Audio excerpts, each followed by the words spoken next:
Hello everyone, before we begin today's story, I have a small favor to ask. Please hit subscribe and turn on the notification bell so you never miss our channel's new videos. It's quick, free, and the best way to support us in bringing you more dramatic stories. Your support means the world to us. Where are you watching from? Drop your city or country in the comments below. Thank you very much. End of part 1. Mark sat in his small apartment, the sound of the rain outside tapping against the window, matching the beat of his thoughts. His fingers traced the edge of the coffee mug, the weight of Eleanor's offer still lingering in his mind. It was an absurd proposal, yet part of him couldn't shake the idea. His mother's medical bills were piling up, and his sister's tuition fees loomed just around the corner. He had been fighting to stay afloat for so long, and now, this impossible chance was his only real shot. He exhaled deeply, looking down at his phone, the email from Eleanor still open on the screen. The offer hadn't changed. She hadn't given him a choice. Marry her, and his financial problems would disappear. It was simple, really, but nothing about it felt simple. Mark's thoughts drifted back to the cafe meeting. He could still see Eleanor's piercing blue eyes, the way she had looked at him with such confidence, like she already knew the answer before he could say a word. He felt small next to her, like a boy trying to play in a grown-up world. But that world was one he could never enter without her help. He ran his hand through his hair, his gaze falling to the crumpled papers on his desk, the overdue bills, the final notice on the rent. All of it was weighing on him, pulling him deeper into a hole he didn't know how to climb out of. He couldn't deny that the offer seemed like a lifeline, even though it came with strings attached. A marriage, arranged like a business deal, with no love involved. But Eleanor had been clear about one thing: she didn't need love. She needed a companion, someone to stand by her, someone to help her keep up appearances, someone who could be her husband in public. In return, she would take care of everything. For a moment, Mark imagined what it would be like to wake up without the crushing weight of debt on his shoulders, without the constant fear of losing everything. It wasn't just about the money though. There's a part of him, something deep inside, that knew this was more than just a financial transaction. Eleanor's proposition wasn't just a business deal. It was an escape, a chance to step into a world he never thought possible. But what cost? A marriage without love, a life built on a lie. Mark didn't know if he could live with that. The more he thought about it, the more the lines blurred. He needed the money, he needed the stability, but he also knew that agreeing to this would change everything. He would have to play a role, pretend to be someone he wasn't. And for how long? A year? 2? What if he found himself stuck, living a life that wasn't his own, bound by a contract that forced him to hide his true self? And what if he fell in love with her? Or worse, what if she fell in love with him? The complications seemed endless.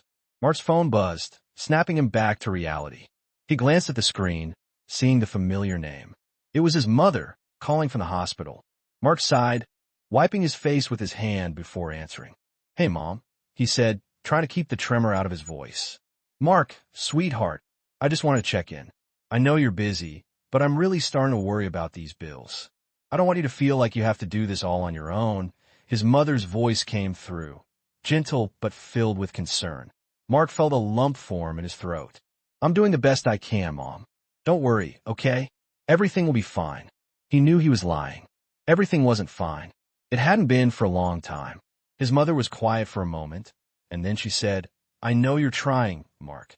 I just don't want you to sacrifice yourself for me. You've already been through so much." Mark felt a pang in his chest. "I'll figure it out, Mom. Don't worry about me."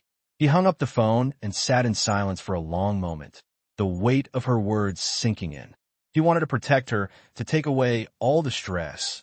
But how could he when he couldn't even protect himself? His mind drifted back to Eleanor's offer, the promise of a better life. All he had to do was say yes. Marry her. Play his part. Keep up the charade. And in return, everything would be taken care of. But could he really do it? Could he live a life of lies, all for the sake of security? Eleanor had offered him a way out, but it was a way he wasn't sure he was ready to take. Mark's phone buzzed again. This time, it was a message from Eleanor. I hope you've had some time to think, Mark. Let me know your decision. Time is running out. He stared at the message for a long moment, his heart pounding in his chest. He had to decide. Was he ready to make the hardest choice of his life? With a deep breath, he typed his reply. I'll do it. End of part 2. Mark sat back in his chair, staring at the phone in his hand, the message from Eleanor still lingering on the screen. He had said yes. It was done. The decision had been made, and he was now tied to her in a way he couldn't fully comprehend. He had promised himself that he would figure out the details later, but now, in the quiet of his small apartment, reality started to settle in. This wasn't just about money or debts anymore. This was about a life that he would have to live pretending to be something he wasn't. Pretending to be someone he could never truly be. He exhaled sharply, running his fingers through his hair. It wasn't supposed to feel like this. He was supposed to feel relieved. Grateful, even. He had made the decision, after all, to secure his family's future. But instead, all he felt was a sinking weight in his chest.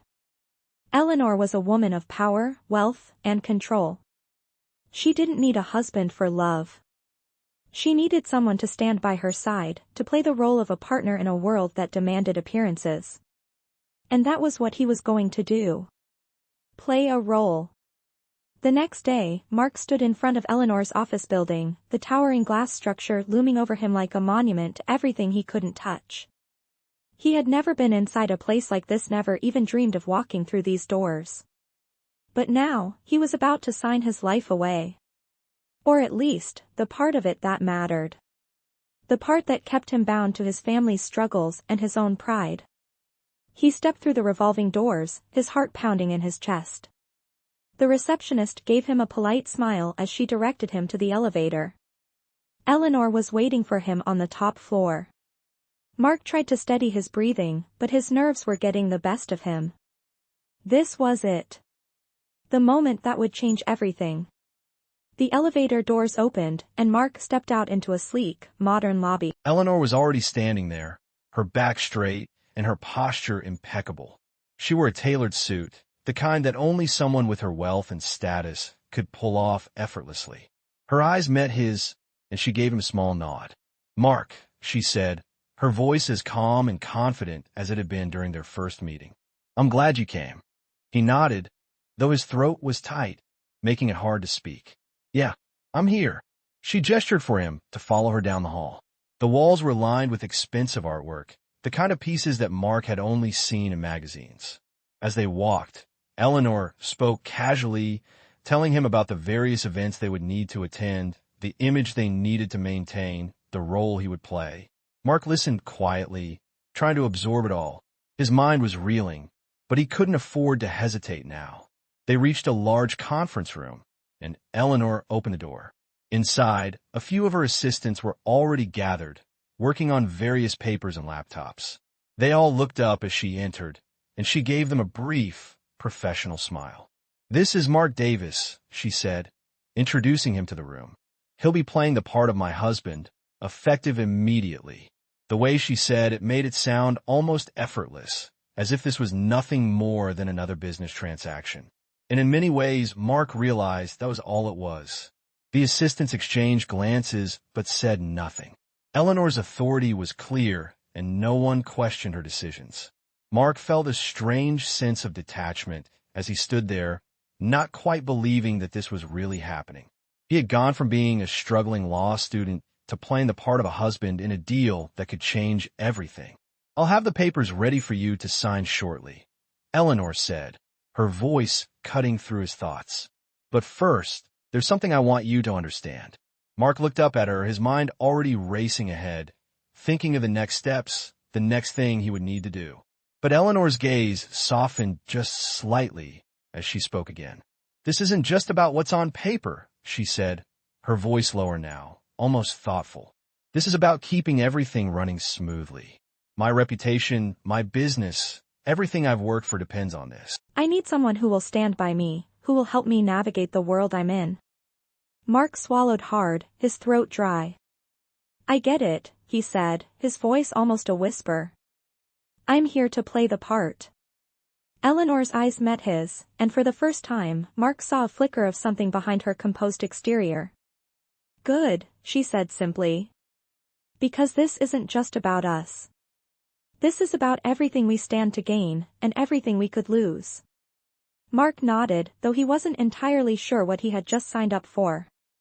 The weight of the contract was heavy, but the weight of the promise he had made to his family was heavier. He had no choice but to go through with it. But as Eleanor handed him the papers, he couldn't help but wonder, was he really prepared to live a life where everything was just a performance? He signed the papers, and with that simple gesture, everything changed.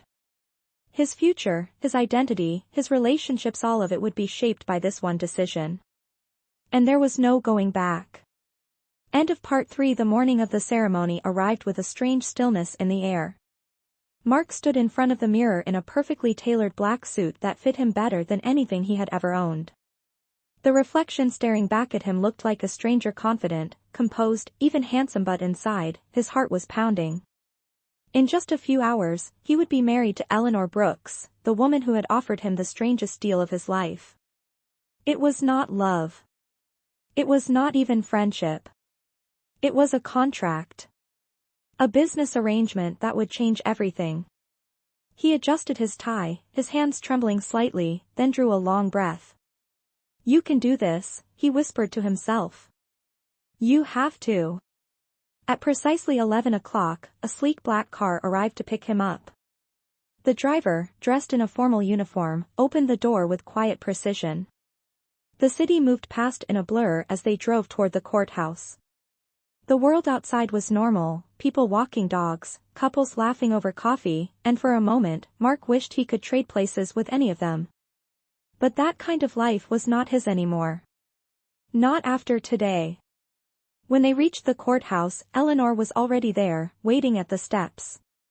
She was dressed in a soft ivory suit, elegant and commanding, her silver hair perfectly styled. She turned as he approached, her expression calm but unreadable. You look nervous, she said lightly, her tone almost teasing. Mark gave a faint, awkward smile. I have never done this before. Eleanor's lips curved into the smallest hint of a smile. Neither have I. What is only paperwork, Mark? Nothing more. Her words were steady, but her eyes flickered for a brief moment, something fragile beneath the surface confidence. Before he could respond, the officiant called him inside. The ceremony was small, quiet, and efficient. Just a notary, Eleanor's lawyer, and a clerk to witness the signing. No flowers, no vows, no family. When the clerk asked them to exchange rings, Eleanor produced 2 simple gold bands. She slid his onto his finger without hesitation, and he followed suit, his hands cold. When it was done, the clerk smiled politely. Congratulations, Mr. and Mrs. Brooks. The words hit Mark harder than he expected. Mrs. Brooks. For the first time, it sounded final. As they left the courthouse, a light drizzle began to fall. Eleanor stepped into the waiting car, and Mark followed silently. The ride back to her estate was long and quiet, the tension thick enough to feel. When they arrived, Mark stared at the mansion from the car window, unable to believe it was real. The Brooks estate was enormous, a sprawling white mansion, surrounded by manicured gardens and iron gates that gleamed under the rain. He had seen places like this only in magazines. The car stopped at the grand entrance, and Eleanor turned to him. Welcome home, Mr. Davis, she said softly, a faint note of irony in her tone. Inside, the house was breathtaking. Marble floors, tall windows, chandeliers that glittered like falling stars. Every corner whispered wealth and legacy. A maid guided him to a guest suite that looked larger than his entire apartment. The room smelled faintly of lavender and wood polish, with silk curtains and a view of the gardens below. Yet for all its beauty, it felt cold, too perfect, too untouched. He set a small suitcase on the bed, feeling completely out of place. Later that evening, a housekeeper knocked and informed him that dinner would be served at 7. Mark nodded, thanked her quietly, and changed into the clothes Eleanor's assistant had delivered earlier, a dark suit that felt heavy on his shoulders. When he walked into the dining room, Eleanor was already there, seated at the far end of a long mahogany table. The meal looked exquisite: steak, roasted vegetables, a bottle of red wine breathing on the table. Mark hesitated before sitting down. The silence between them stretched until Eleanor finally spoke. "You do not have to look so uncomfortable. This is your home now." He managed a weak smile. "It does not feel like it yet." She tilted her head slightly. "It will. Eventually." For a while, they ate in silence. Mark noticed how deliberate she was, every movement, every word measured. There was an aura of control about her, but beneath it, he caught glimpses of something else: loneliness, maybe, or exhaustion. After dinner, she pushed her plate aside and looked at him. "I imagine this is all very strange for you," she said. "It is not exactly how most people start their lives together." Mark let out a quiet laugh. "That is one way to put it." Eleanor leaned back slightly, studying him. "I know what people will think when they see us together. They will think I am desperate. Or that you are after my money. They always do. But as long as we know the truth, it does not matter." He looked at her, curious. "And what is the truth?" For a moment, she held his gaze. "The truth is, Mark, we both needed something the other could give. You needed a way out. I needed someone to stand beside me. That is all this is." Her tone was firm, but there was something almost fragile in the way she said it. Mark nodded slowly. "I understand." But as the night went on and he retreated to his room, her words echoed in his mind. He lay on the edge of the enormous bed, staring up at the ornate ceiling. Somewhere in the distance, he could hear the rain still falling against the windows. Everything he had ever known felt far away now: his mother's small kitchen, the sound of his sister's laughter, the cluttered apartment he once called home. He had traded it all for this quiet, luxurious prison. And even though he had made the choice willingly, he could not help but wonder if he had just made the biggest mistake of his life. End of part 4. The days that followed felt like a blur to Mark. Eleanor had kept their arrangement clear and professional. They attended meetings, social events, and charity galas, always side by side, always as if nothing more existed between them than the title of husband and wife. Mark played his part, but the more he did, the more he realized how much he had changed. He was no longer the young law student struggling to pay rent. Now he walked into rooms filled with high-powered people, sat at tables with CEOs, and felt out of place with every passing moment. Eleanor had given him everything: security, a lavish lifestyle, the chance to breathe without the constant pressure of bills piling up. But in return, he had lost something important: his sense of self. One evening, after another gala they had attended together, Eleanor invited Mark to her office. He had been working on some paperwork in his room when he received her message. When he entered, she was standing by the window, her back to him, looking out over the city. The city lights flickered below, casting a soft glow over her figure. She didn't turn when he walked in, but instead spoke in a low voice. "Mark, there is something we need to discuss." Mark paused, sensing the change in her tone. For weeks now, they had kept everything formal, but there was something about the way she spoke now that made him uneasy. He stood by the door, his hands in his pockets, waiting for her to continue. She turned slowly, her face unreadable. "I know this arrangement is unconventional," she said, her voice steady. But Mark could see the hint of something more behind her eyes. "But it's working, isn't it? You've been playing the role well, and I've kept my end of the deal." She looked at him closely. "But there is one thing I need to be sure of, phone thing I can't let slide." Mark swallowed, feeling his heart race. "What do you mean?" Eleanor stepped forward, her gaze locked onto his. "You said yes to this agreement because you needed something. But I need to know, Mark, do you still believe that? Do you still believe in this arrangement? Or has something changed?" She studied him carefully, waiting for his answer.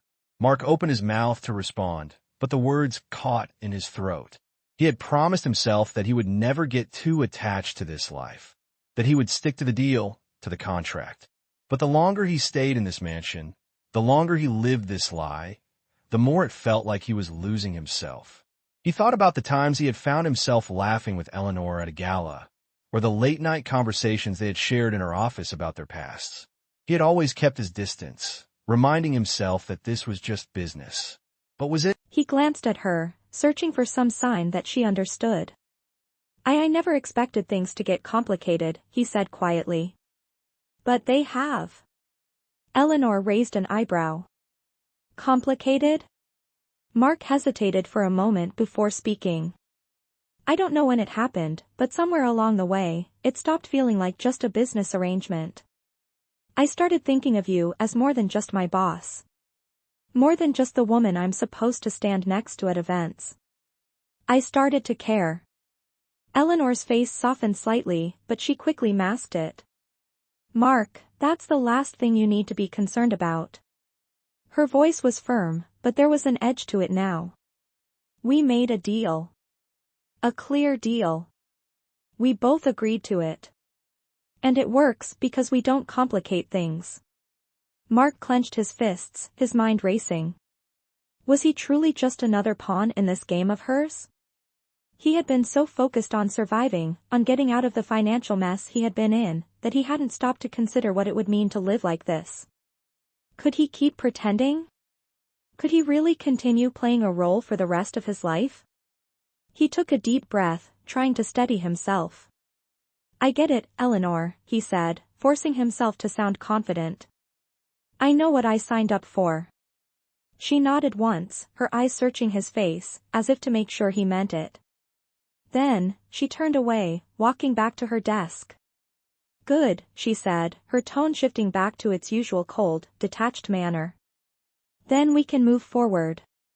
You continue playing the role of my husband, and I'll continue doing what I do best. Mark stood there for a moment, feeling the weight of the conversation settle in. He knew Eleanor wasn't asking for anything more than what they had agreed on, but in that brief moment of honesty, he had caught a glimpse of something he hadn't seen before: vulnerability, perhaps, or loneliness. For the first time, he wondered if he was the only one trapped in this charade. As he walked out of the office, he couldn't help but feel a nagging question rise in his mind: was he really willing to keep living this way? Or was it time to finally confront what he was becoming?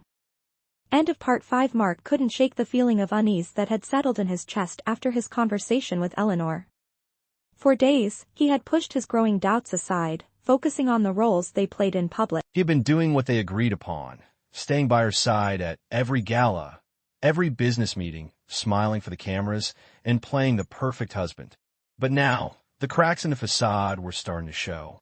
He had started questioning everything: his life, his choices, and his future in this grand house that felt more like a gilded cage than a home.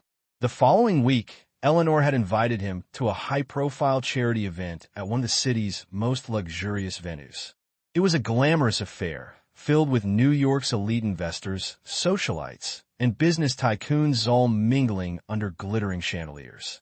Mark, in his perfectly tailored suit, stood beside Eleanor, his hand lightly resting on her waist, a public gesture of the partnership they had agreed upon. Yet, in the crowd of people laughing, talking, and exchanging business cards, Mark felt more isolated than ever. As the evening wore on, Eleanor was surrounded by people, each one vying for a piece of her attention. Mark, however, found himself alone, standing by a window, gazing out at the city below. The view was breathtaking: skyscrapers lit up like stars in the night sky, but Mark didn't feel the awe he thought he would. He felt disconnected. He thought about his life before all of this: the small apartment, the struggle to pay bills, the constant worry. At least back then, he had his freedom. Now he was living in someone else's world, playing a part he wasn't sure he was cut out for. As he stared into the distance, lost in his thoughts, a voice interrupted him. You look a little out of place, don't you think? Mark turned, startled. It was Claire, one of Eleanor's closest associates, a woman who had worked with Eleanor for years. She was tall, elegant, and always impeccably dressed. Her sharp eyes assessed him with an almost amused expression. Claire tilted her head slightly, scrutinizing him. You know, I've seen a lot of men like you at these events. Wealthy, powerful men who get everything they want. And then there are the ones like you. She paused, her eyes narrowing just slightly. The ones who don't belong here but are trying to fit in. Mark's smile faltered for a moment, but he quickly recovered. I'm just here for the company, he said, trying to sound casual. But something in his voice gave away the uncertainty he had been feeling. Claire didn't respond immediately, but there was a knowing look in her eyes that made Mark uncomfortable. Before he could say anything else, Eleanor appeared beside them, her smile flawless and her composure unwavering. Mark, darling, there you are, she said, her voice smooth and confident. She placed a hand on his arm, her eyes shifting to Claire. Is everything all right? Just a little chat, Claire said, her tone light, but her gaze still lingering on Mark. I was just telling Mark how lucky he is to be here. Eleanor's smile tightened slightly, and she placed a possessive hand on Mark's arm. Yes, he's very lucky indeed. But tonight is about the charity, not about idle gossip. Her voice was cool, almost dismissive, and Claire didn't press further. Eleanor guided Mark away from the window and toward the center of the room, where a large stage had been set up for speeches and announcements. As they walked through the crowd, Mark couldn't shake the feeling that Eleanor was more than just protective. She was possessive, controlling, even. He had felt it in her words, in her gestures. She didn't just want him as her husband for appearances. She wanted him to be everything she needed him to be, and nothing more. And the more he saw of it, the more he wondered how much of himself he could afford to lose in the process. When the event finally came to a close, Mark and Eleanor left the venue together, but Mark felt no relief. The car ride back to the estate was silent, Eleanor's gaze fixed out the window, her thoughts seemingly miles away. Mark sat next to her, his mind racing with questions he hadn't been able to answer. What was he doing? What had he really signed up for? As they reached the gates of the estate, Mark turned to Eleanor, his voice barely above a whisper. Eleanor, is this really what you wanted? Is this the life you wanted me to live? She didn't immediately answer. She simply turned to him, her expression unreadable, before speaking in her usual calm, controlled tone. This is the life we both chose, Mark. You knew what you were getting into. Now, you need to understand that this is the life we will lead. Together. Her words were final, but Mark couldn't ignore the flicker of something deeper behind them. Was it doubt? Regret? Or just the weight of everything she had built? Mark felt the weight of the moment settle on him as the car pulled up to the front of the mansion. He was trapped in a world that didn't feel like his own. And no matter how much he pretended, no matter how much he played the role, he couldn't escape the feeling that something was slowly slipping away. End of part 6. The morning after the charity event began quietly, but there was tension in the air that Mark couldn't ignore. He sat alone in the grand kitchen, sipping his coffee, listening to the echo of footsteps in the distant hallways. The mansion felt emptier than usual, almost hollow, as if even the walls could sense something was about to change. He hadn't seen Eleanor since the night before. When they returned home, she had gone straight to her study and closed the door, leaving him standing in the hall, uncertain and restless. Now, as he stared into his cup, he wondered if he had finally crossed a line he couldn't return from. Hours later, his phone buzzed with a message from Eleanor's assistant. Board meeting. Noon. Attendance required. Mark frowned. Eleanor had never asked him to attend a board meeting before. Something about it felt off. Still, he had no choice but to comply. By the time he arrived at Brooks Enterprises, the air in the building was electric with tension. Employees whispered in corners, glancing nervously toward the glass-walled boardroom. When Mark entered, every conversation stopped. He could feel the stares, sharp and assessing. Eleanor sat at the head of the table, her expression composed but cold. Beside her, a man in a gray Suida senior board member stood holding a folder. He looked at Mark with a smug smile. Mr. Davis, the man said smoothly, so glad you could join us. It seems your presence has become quite relevant. Mark frowned, looking between him and Eleanor. What is going on? He asked. The man's smile widened. There have been concerns raised about your background, he said, drawing out the words. The board feels it is important to verify that Mrs. Brooks's new husband isn't, shall we say, taking advantage of his position. Murmurs spread across the room. Eleanor's jaw tightened, her hand gripping the edge of the table.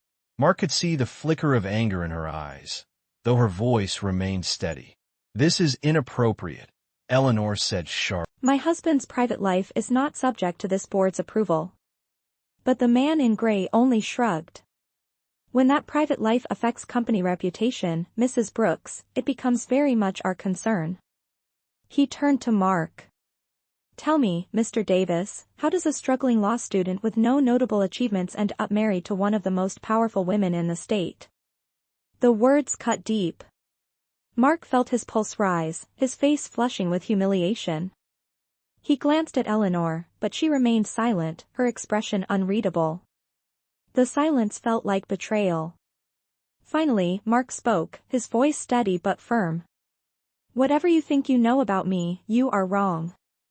I am not here for her money. I am here because we made an agreement, one that benefits us both.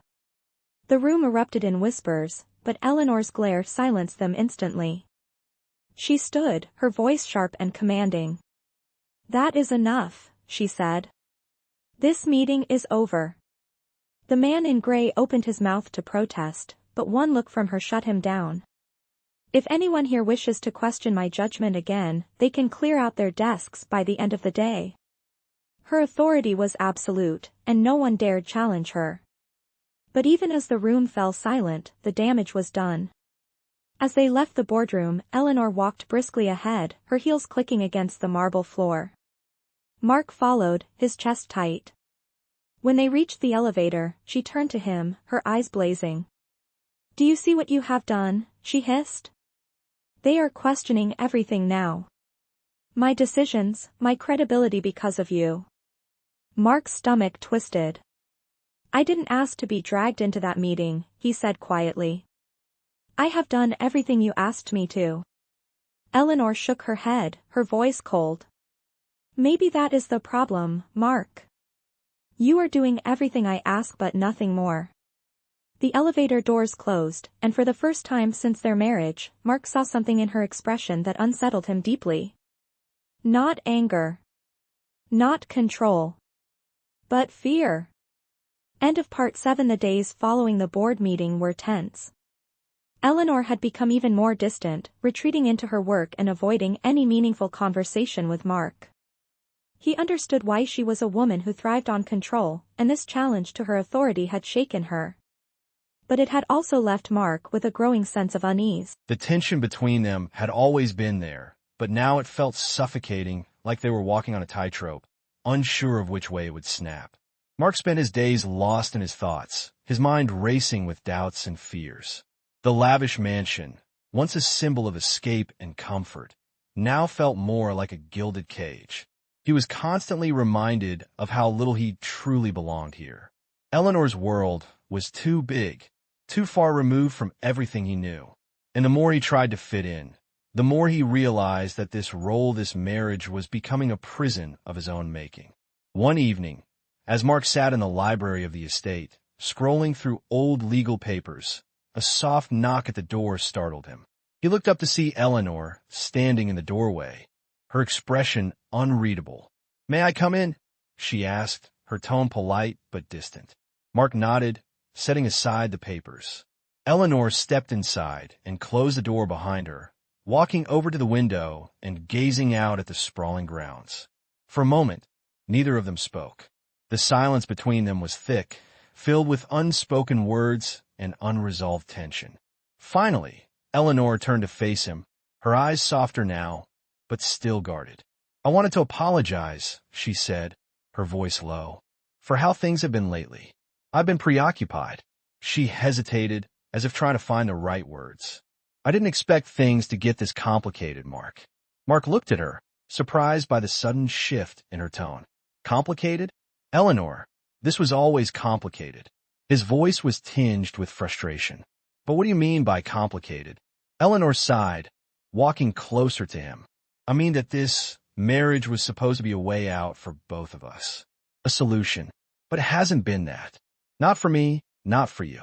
She paused, her gaze falling to the floor. I pushed you into this, Mark. I asked you to pretend to be someone you're not. And now, I see the toll it's taking on you. Mark shook his head, his mind racing. He had never expected Eleanor to acknowledge the strain, the emotional cost. It's not just me, Eleanor. This whole arrangement, it's falling apart. We're falling apart. For a long moment, Eleanor said nothing. Her eyes flickered with a mixture of emotions, but she quickly masked them, as if afraid to let them show. Maybe, she whispered, almost to herself. Maybe it's time we both faced the truth. The words hung in the air, heavy and unresolved. Mark couldn't decide whether to push further or to let it go. He didn't know if he was ready to confront the reality of their situation. But deep down, he knew they couldn't continue this way. They couldn't keep pretending. Eleanor stepped closer, her voice softening. I need to know that you're in this for more than just the money, Mark. I need to know that you're really here with me, not just playing a role. Mark stared at her, searching her eyes, looking for something he wasn't sure he would ever find. He had been living in this illusion for so long, not questioning it, not questioning her. But now, as he stood there, faced with the truth of their situation, he realized how much he had lost, how much he had allowed himself to be swallowed by this charade. Then perhaps it's time we make a decision, Mark, she said, her voice cold. A final one. She turned to leave the room but paused at the door, her back to him. I hope you're ready for it. Mark stood there for a long moment, the weight of her words sinking in. It wasn't just about the marriage anymore. It wasn't just about the money, the status, or the role he had been playing. It was about who he had become and who he wanted to be. The decision ahead of him was clear, but it felt like he was standing at the edge of a cliff, unsure of whether he could take the leap. End of Part 8. The days following Eleanor's ultimatum were a blur for Mark. His mind was clouded with doubt, but deep down, he knew he couldn't keep living this way. He had agreed to the marriage out of necessity, to save his family, to escape the suffocating weight of debt, but somewhere along the way, he had lost himself. The mansion, the luxury, the status, it all felt hollow now. And as much as he wanted to blame Eleanor, he couldn't. She had been honest with him from the start, and it was he who had allowed himself to be swept up in the illusion. The final push came one evening, a week after their tense conversation in the library. Mark had spent the afternoon alone in the estate's garden, walking through the rows of manicured flowers, trying to clear his head.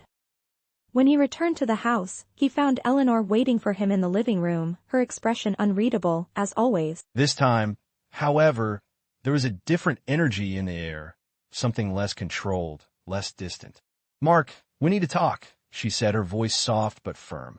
She motioned for him to sit. The silence between them felt heavier than it had before, and Mark hesitated for a moment before taking a seat on the couch opposite her.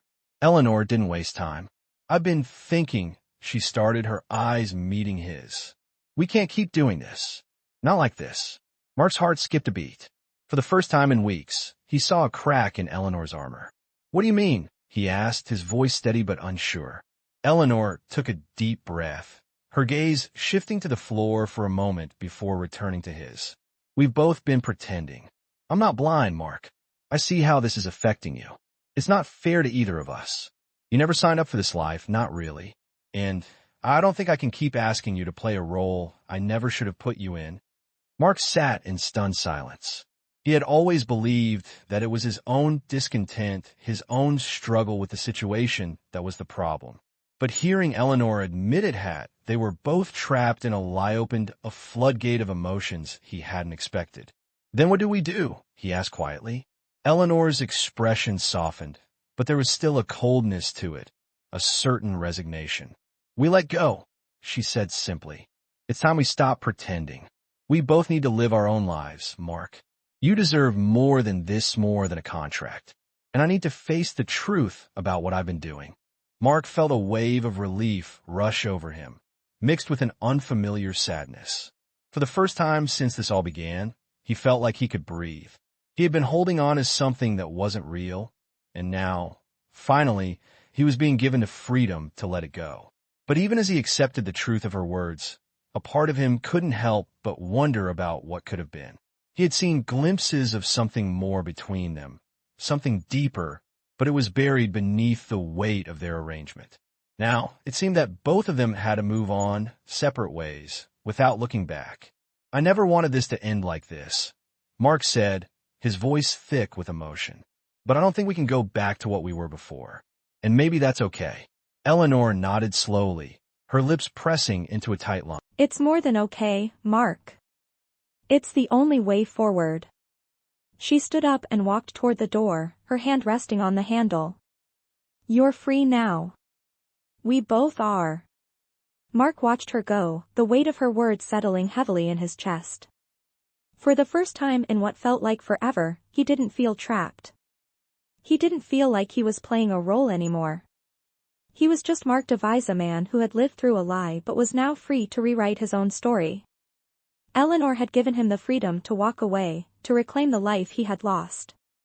And as much as it hurt, he knew it was the right thing to do. As he walked out of the mansion later that night, Mark couldn't help but look back one last time. He knew the life he had walked away from wasn't his. But what lay ahead, the future he would build for himself, was. And for the first time in a long time, Mark was ready to face it. Alone, but free. End of Part 9.